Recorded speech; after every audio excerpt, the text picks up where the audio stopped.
আসলে অনেক সময় বনবাজার এলাকায় দাঁড়িয়ে ক্যালকেশিয়ান অর্থাৎ শুদ্ধ বাংলায় বক্তৃতা করা মনের মধ্যে এটা চায় না। আমরা বাড়ি করে যে ভাষায় কথা বলি ওই ভাষাতে ভালো লাগে। এখন মহিলারা অনেকেই বলবে যে খেয়েছিল গিয়েছিল, এটা মজা লাগে না। অনেক সময় একটু মজার ভাষাতেই বক্তৃতা করলে অনেক সময় ভালো লাগে। এই নির্বাচন কিন্তু ত্রিপুরার মানুষের জন্য খুব গুরুত্বপূর্ণ নির্বাচন। আমরা ত্রিপুরা করতাম। আমি এডিসিতে যখন প্রচার করতে আসলাম তখন এখানে বিজেপির বন্ধুরা ছিলেন, তখন আমরা এক দিতে পারিনি।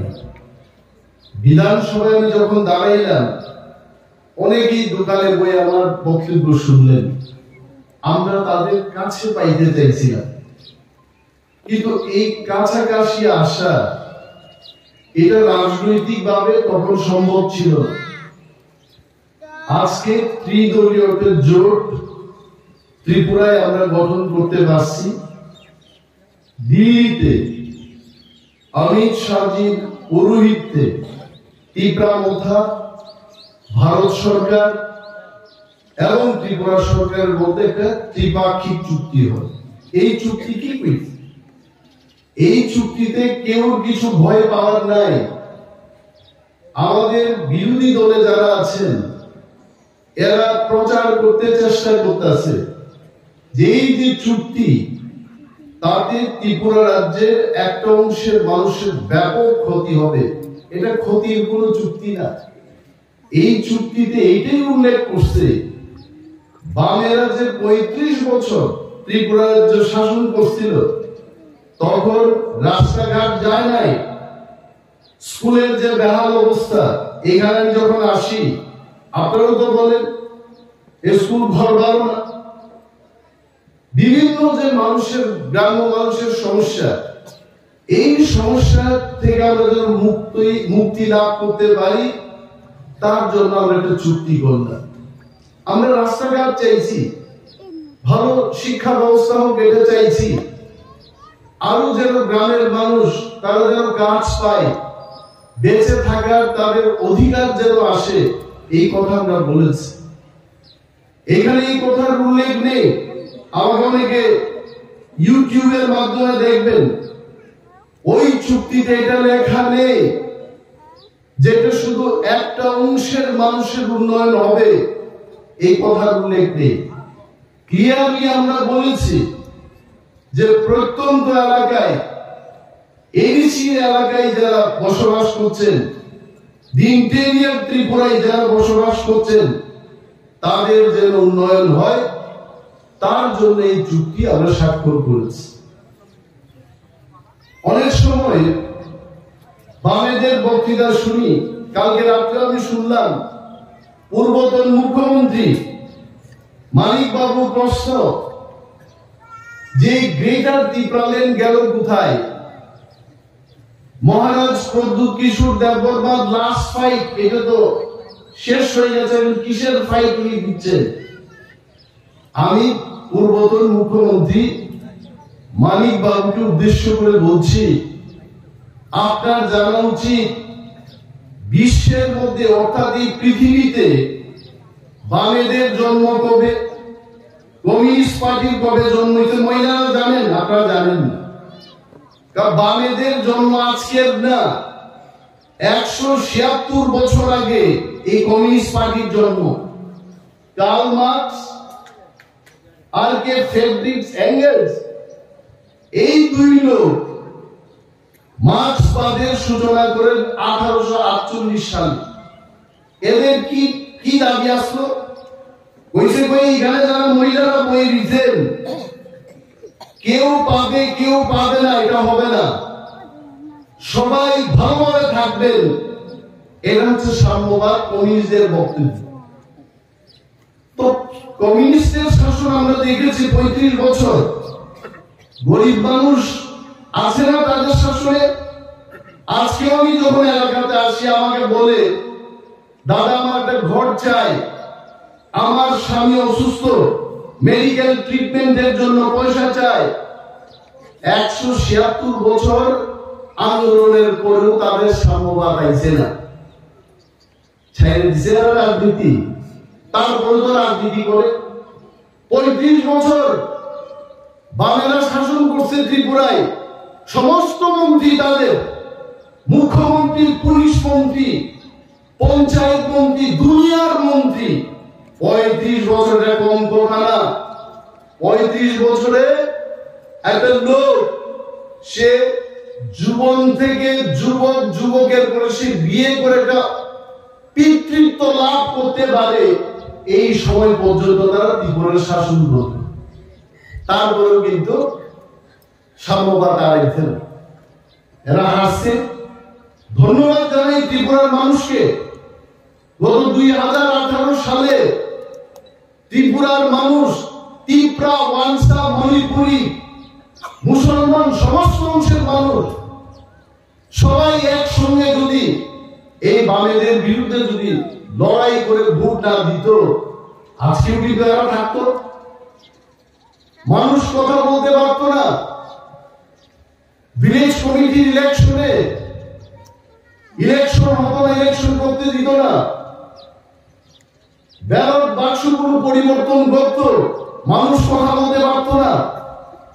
বিডিও থেকে শুরু করে পুলিশ, এভরিওয়ান সিপিএম এর লোকগুলিকে বসিয়ে রাখতো, বিরোধী দলের লোক পিঠা খাইতো, তারপর কমপ্লেন লেখার কোনো জায়গা ছিল না। এরা গণতন্ত্রের কথা বলত। রাজাবাবু লাস্ট ফাইটের কথা এরা বলছে, আরে লাস্ট ফাইট তো টাইম দিছিল।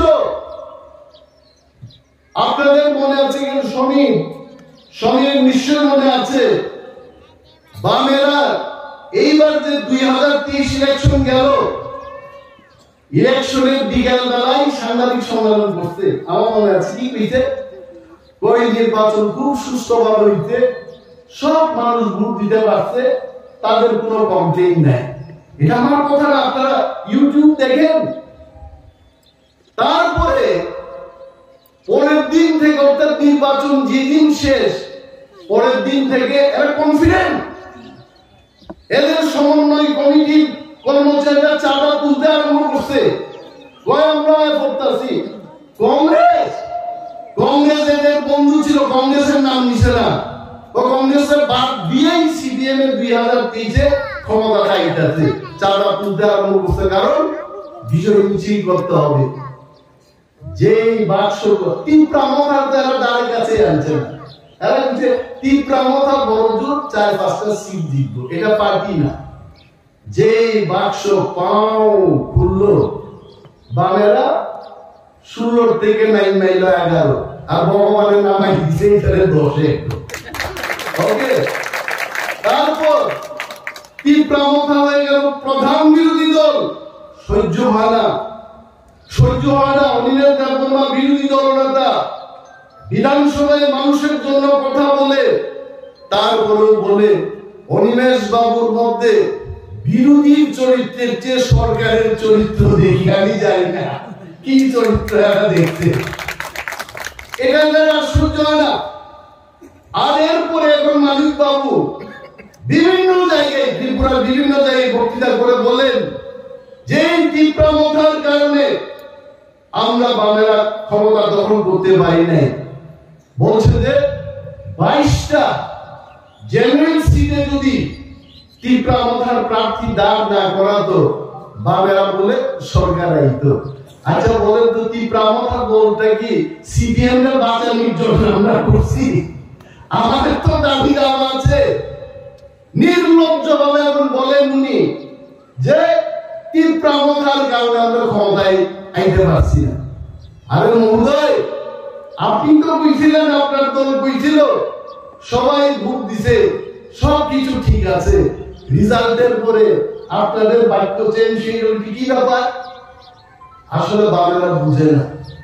সেদিন উনি আরো বক্তৃতায় বললেন, আমরা মানুষের জন্য সবকিছু করেছি, কিন্তু মানুষ ওনাদের সাথে বেঈমান করেছে, এটা ওনার বক্তব্য। এইভাবে কি মানুষ ভোট দেবে বলুন? এই আশ্রম বাড়ি বনবাজার এলাকায় সিপিএম এর রাজত্ব অন্তত 65 বছরেরা রাজত্ব করছে এই এলাকায়। আমাদের ত্রিপুরায় কংগ্রেসের সরকার, এখানে বিদ্যালয় পড়ায় এমএলএ। ত্রিপুরা রাজ্যে জোটের সরকার, এখানে কংগ্রেস বিদ্যালয় পড়ায় এমএলএ। তখন তো সিপিএম এর রাজত্বই ছিল। কেন আজকে একটা চাষার ঘরে টিসিএস অফিসার হইল না? একটা সন্তানের বাড়িতে কেন একজন সুদক্ষ অফিসার জন্মগ্রহণ করলো না? তার জন্য কংগ্রেস দেবনা দায়ী না বিজেপি পার্টি দায়ী? এই সময়টার মধ্যে আপনারা চিন্তা করেন, এই যে হাইওয়ে সড়ক সমিতি ঠিকই বলেছে, এটা ত্রিপুরা রাজ্যে আগে একটাই হাইওয়ে আছে। এই হাইওয়েতে যখন পাহাড় থেকে ধস নামতো, আসাম আগরতলা সড়ক বন্ধ। আমার মনে আছে 2018 ইলেকশনের আগে আমাদের ত্রিপুরার বিজেপির পূর্বতন মুখ্যমন্ত্রী বিপ্লব বাবু, উনি প্রদেশ কমিটির সভাপতি ছিলেন। চুরাইবাড়ির কোথাও গিয়ে উনি হাইওয়েতে গিয়ে ডান রোপণ করছেন। আপনাদের মনে আছে এটা? এটা বামেদের আমলে। আর আজকে যখন বিজেপির সরকার আইতে, ওই হাইওয়েটা তো ডাবল লেন করেছে, তারপরে আরো 6টা কমপ্লিট হয়ে গেছে হাইওয়ে, আরো 2টো হচ্ছে। টোটাল ত্রিপুরা রাজ্যে আজকে এই ন্যাশনাল হাইওয়ে আপনারা কল্পনা করতে পারেন? আর সেই দিন আমরা দেখব, আবার যদি ভারতীয় জনতা পার্টির সরকার, মোদীজির নেতৃত্বে তৃতীয়বার যদি সরকার হয়, আমি আশা করছি, আমি আশা রাখছি, এটা আমি কেউর থেকে এটা শুনি নাই, নিশ্চয়ই আমাদের খোয়াইয়ের লোকেরা ট্রেনের যে যোগাযোগের যে ব্যবস্থা, এটা মনে আমাদের ভাগ্যে আনতে পারে। আর এরা কি করছে? বামেরা কি কইছে? আন্দোলন করতেই এখান থেকে চাষা, জোড়া, মুন্ডা, তেলেঙ্গানায় নিয়ে যাইত আগরতলায়। দাবি কি? ত্রিপুরায় ধর্মনগর থেকে সাবরুম পর্যন্ত রেল লাইন সম্প্রসারণ করতে হবে। বুঝতে আন্দোলনই করাইতে মানুষের চাঁদা, চাষাদের থেকে, কৃষকদের থেকে চাঁদা তুলতে তুলতে কৃষকরা টাইম দিছে না, কৃষকদের চাষবাস করার টাইম দিছে না। শুধু আন্দোলনে চলো, আল্লাহ আন্দোলনটা কই রাখবো জিগাইছে, কিন্তু চাষারা, কৃষকরা জিগাইছে, কয় দাদা ডেইলি যে আন্দোলনে যাবো, মিটিং এ যাবো, আর এই লাঙ্গল জুয়াল এগুলো তো রাইখে দিব, কইছে এটা ছাদের উপর তুইলা দাও, চলো আমরা আন্দোলনে যাই। কৃষকের অবস্থা শেষ, কৃষক আর কৃষি কাজ করতে পারে না।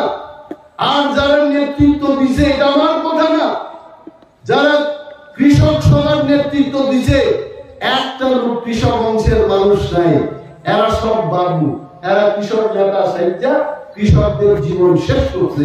এরা হচ্ছে বামপন্থী। এদের ভোট দেবেন? দেখছেন এরা পুরো চেহারা দেখেন? এরা এখন না, শোষণ করেছে, এরা জানে। আরো কই গেছে না ওই ত্রিপুরা রাজ্যে এই বিজেপি সরকার কি করেছে? বিজেপি সরকার কি করেছে মানে আজকে সমীর যে কথাগুলো বলল, মানুষের জন্য কি স্কিম আসছে না? কেন্দ্রীয় সরকার মোদীজির নেতৃত্বে সাধারণ মানুষের যেটা দরকার, এটা কিন্তু সব স্কিম তৈরি কইরা প্রতি ঘরে সুশাসন, এটাই তো, এই যে প্রতি ঘরে ঘরে সুশাসন, এটার কথা এটা না যে সুশাসন আয় করতে হবে, চেষ্টা হচ্ছে। এবং সবকা সাথ, সবকা বিশ্বাস, সবকা বিকাশ, এই কথার অর্থ কি? আমাদের দেববর্মা বৃদ্ধা মহিলা জিজ্ঞাসেন, ওই বাবু এই যে সবকা সাথ, সবকা বিকাশ, এটা কি? তা কারণ অনেকে তো বাংলা বুঝে না, হিন্দি বুঝে না। আমি কইলাম, হারুখা যত ভাই হিমলাইয়ে যত বরং বাগিনো উন্নতি খাই নাই, যত লোক বিশ্বাস না রাখবে, যত বরং কখ নাই আলোচন নেয়, মহিলা আমাদের বিরুদ্ধে এই স্লোগানটা বানাইছে কে? আমি বললাম এটা দেশের প্রধানমন্ত্রী নরেন্দ্র মোদীজির স্লোগান। বলছে এই লোকটা ভগবানের মতো মহান লোক, এই কারণে স্লোগান বানাইছে। আর মানিক বাবুর আমলে ট্রাইবাল উগ্রপন্থী কইতো, সমীর আপনারা আগে কইতো কয় শহরে গেলে এত কংগ্রেস করতো। এই পাহাড়ের যুবকরা হোস্টেলের ছাত্র কয় কলেজে কয় স্কুলে যারা পড়তো এদের উগ্রপন্থী তকমা দেওয়া হতো। কেন? কারণ তখন পাহাড়ের অশান্তি, এই অশান্তি সৃষ্টি করছে কে? আমার প্রশ্ন মানিক বাবু, আপনি জবাব দিন। বামফ্রন্ট যতবার সরকার গঠন করছে ত্রিপুরায়, ত্রিপুরা মানসার মধ্যে দাঙ্গা বানাইছে এরা। আর কেউ করছে? শচীন সিং করছে, সুখময় সেনগুপ্ত করছে, প্রফেসর ডক্টর মানিক সাহাজি করছেন? কেউ করছে না। যেই বামেরা সরকার আইছে 80 সালের দাঙ্গা বিজেপি করেছে।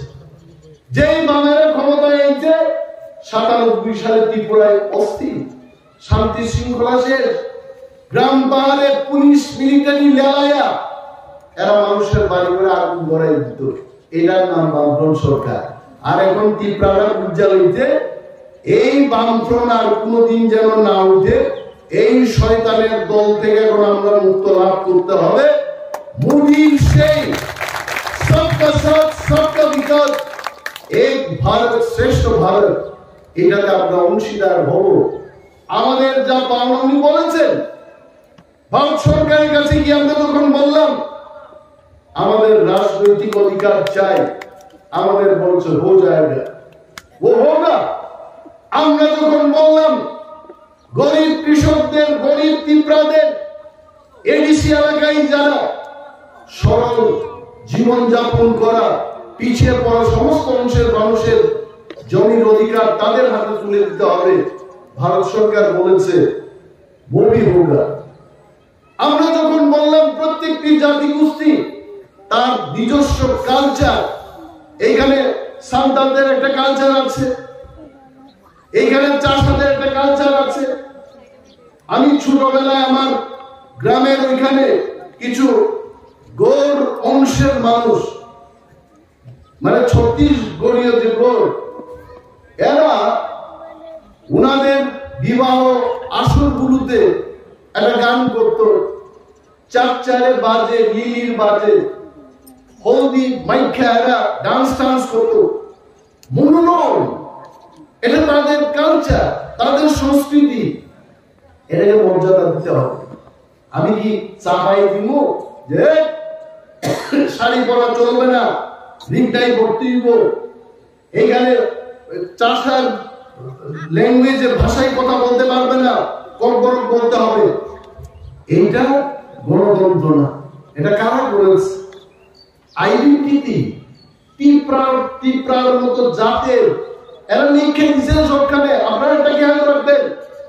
আগে ছোট বয়সে কয়শোরা আইতাম, বোর্ড লেখা দিত কয় জাতি উপজাতির সম্প্রীতি তৈরি করতে হবে। আরে জাতি আর উপজাতির মধ্যে কি যে তোমার তুমি বোর্ড লাগাই এখানে সম্প্রীতির চেষ্টা করতেছ?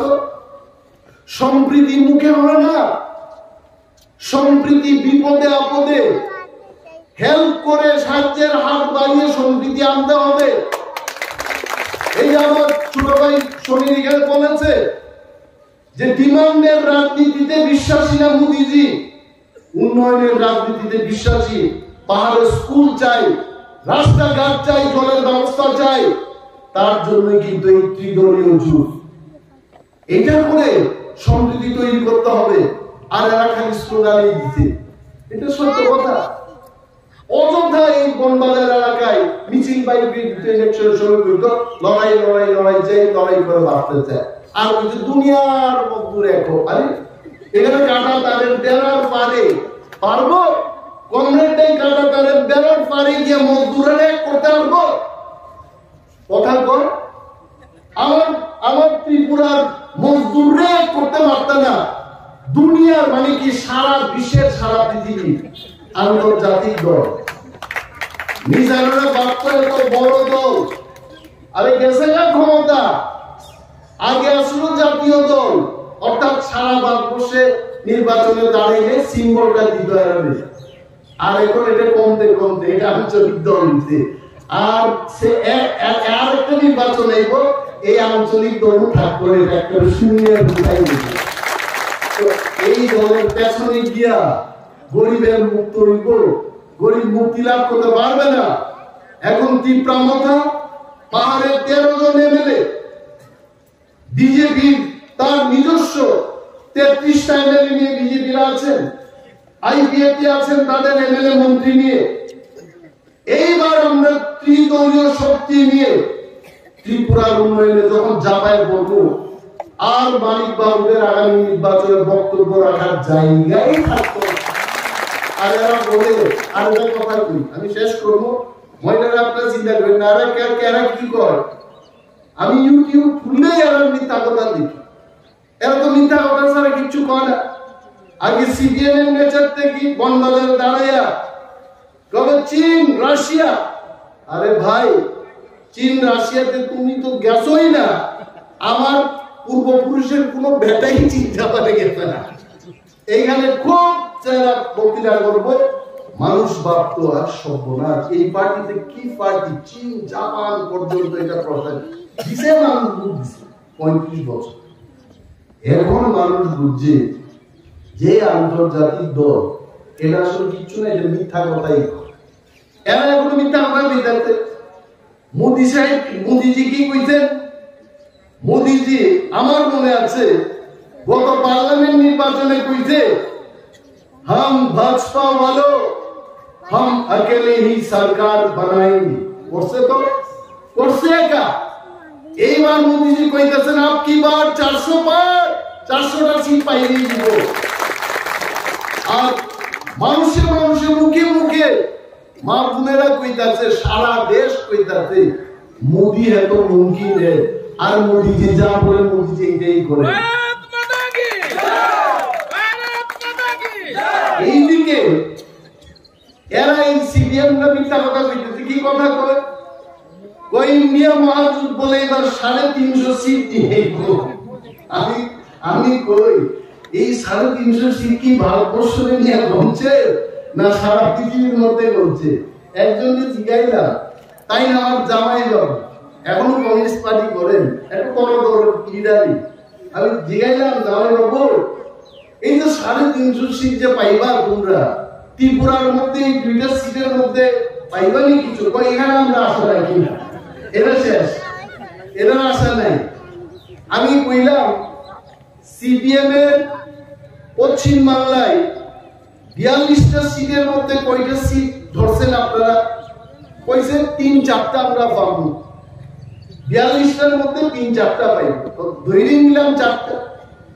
পরে আমি জিগাইলাম কেরালাতে কয়টা পাইবো? কয় 5-6টা, ধরে নিলাম 6টাই, 6-4 10। আমি উনারে জিগাইলাম জামাই বাবু তো ওই 350-র মধ্যে 10টা সিট আইলো, আর কে আইবো এই সাইডে? আমরা যারা যুগ সঙ্গীরা নিয়ে শুনেন, এইটা কোয়াই নদীতে নৌকা নিয়ে জল মানে নদী ফাইল করার ঘটনা না, এটা সারা দেশে 2020 যে সিপিএম এর পশ্চিম বাংলা, ত্রিপুরার কেরালা, ত্রিপুরায় তো 2-2বার হারছে, পশ্চিম বাংলাতেও হারছে, একটা লোকসভা আসন নাই, কইতাছে জমি। আর এরা কইতাছে 350 সিট নিয়ে আইব, হবে না, এটা মিথ্যা কথা। আর এরা নানা প্রচার করতে পারে, আমি জানি, আমরা খবর পাইছি যে এরা একটা বেজাল লাগাবে, এরা যে প্রার্থীদের নির্বাচন অব্দি টিকায় রাখবো এই প্ল্যান নাই। এরা প্ল্যানিতে বাইকে যাওয়ার প্ল্যান। ফুটবল খেলতে নাই না, যখন দেখেছে বিরোধী দল একেবারে গোলের পর গোল দিতে, তখন সব প্লেয়ারের দেখবেন কেউ বুকে শ্বাস নাই, কেউ পা ব্যথা, কেউ রক ভেঙে গেছে, সবাই না খেলা হবে না। এরা বাইকে যাওয়ার প্ল্যান। এদের কিচ্ছু করতেই তো না। এরা এখন ফিডাফিডির একটা শো দেখায় আর বলব আমরা ইলেকশন বয়কট করব, আমাদের গণতন্ত্র নাই ত্রিপুরার যে আমরা বয়কট করব, এটাই তাদের নিয়ম। কিন্তু এরা কয়েকদিন বক্তৃতা করবো, কইরা বয়কট করে দিবে, শেষ। এটার নাম সিপিএম। আর এদের পেছনে আপনারা যাইবেন আর একটা টেকনিক এরা এখন করে, আগের পূর্ব যারা চেয়ারম্যান মেম্বার এদের নাম এবং মোবাইল দিয়ে মোবাইলে নাকি ক্লাস করে। আমি কই আমরা ময়দানে নাইনি সবাই 100 জনকে তো বুঝাতে পারবো না, 90 জনকে পারবো, 95 জনকে পারবো। আর বেটারা মেলার মাঠের অফিসে বইয়া মোবাইলে ফোন কইরা পার্টি করবো, এদের আর কোনো শক্তি নাই। এই মোবাইল একদিন দেখবেন এই মোবাইল চার্জ করার টাকাটাও আর থাকতো না, তখন আর মোবাইলেও ক্লাস ছিল না, নিশ্চিত। আমি আর বিশেষ কিছু বলবো না। আপনারা যথেষ্টভাবে আশারবাড়ি কেন্দ্রে আমাকে আশীর্বাদ করেছেন, এখনো আছেন। এবং আমাদের এই কথা বলে বিশেষ করব যে সারা ভারতবর্ষের মধ্যে কিন্তু এই সমীক্ষাটা করলে আমার মনটা ভালো লাগে। এটা আমার কথা না, এটা বিজেপির কথা না। সমীক্ষক, নিউজ পেপার, টিভি চ্যানেল গুলো কইতে যে 400টা সিট যে জিতবো বিজেপি এবং সহযোগী অর্থাৎ এনডিএ, প্রথম 10টা সিটের মধ্যে পূর্ব ত্রিপুরা আমাদের সিটটা প্রথম 10টা সিটের মধ্যে থাকবে। তাহলে আমাদের কর্তব্যটা কি? আমাদের কর্তব্যটা হলো 26 তারিখ যত ঠান্ডাই হোক জল দিয়ে স্নান কইরা সরষের তেল, নারিকেলের তেল যে যাই মাখে, নিবিয়া মুসল যা যে মাখে, মাইকা যে যার ভাবে কেউ, আমি যেমন আগে অমিতাভ বচ্চনের স্টাইলে চুল আশ্রাইতাম, এখন আশ্রাই না, চুলই নেই। তো যে যার স্টাইল দিয়া আপনার স্নান করবেন, ভোট দিবেন। তীব্রামতার অনেক সমর্থক কইতে পারে আনারস তো নাই, আনারস এইবার নেই, কারণ এইবার একটাই সিম্বল, পার্লামেন্টে কৃতি দেবী দেব বর্মার যে সিম্বল, মহারাজার বড় বোনের যে সিম্বল, এটা হচ্ছে পদ্মফুল। তো পদ্মফুল, এই পদ্মফুলে গিয়া তীব্রামতা আইপিএফ এবং বিজেপির সমর্থকরা ভোট দেবে, এটাই আমাদের সিম্বল। আর দেখবেন সকাল 10টা না হইতে হইতে ভোটের মার্জিন এমন বাড়বো, আমাদের দুই প্রার্থী পশ্চিম ত্রিপুরা এবং পূর্ব ত্রিপুরা ভোটের ভারে, যেমন মানুষের যে তুলা বহন করে নিয়ে যায়, দান কাজে নিয়ে দেয়, বেশি পরিমাণে দান নিলে এটা হাত পায়। আমরা প্রার্থীরাও ভোটের ভারে এত সমর্থন পাইব, হাঁপাইব। আর এরা ও মামি ভোট দেন, ও কাকা ভোট দেন, কেউ দিত না। সব ভোট পড়বে পদ্মফুলে, একদম পদ্মফুল, লক্ষ লক্ষ ভোটের ব্যবধানে এইবার জয়লাভ করবে। আপনারা শুধু নির্বিঘ্নে নিশ্চিন্তে ভোট কেন্দ্রে যান এবং ভোট দিন। আর বিশেষ কিছু বলছি না, সবার কাছে কৃতি দেবী দেববর্মাকে সমর্থন জানিয়ে পদ্মফুল চিহ্নে ভোট দেবেন, এই অনুরোধটা রেখে আমার বক্তব্য শেষ করছি। তীব্রামতা আইপিএফটি বিজেপি জিন্দাবাদ।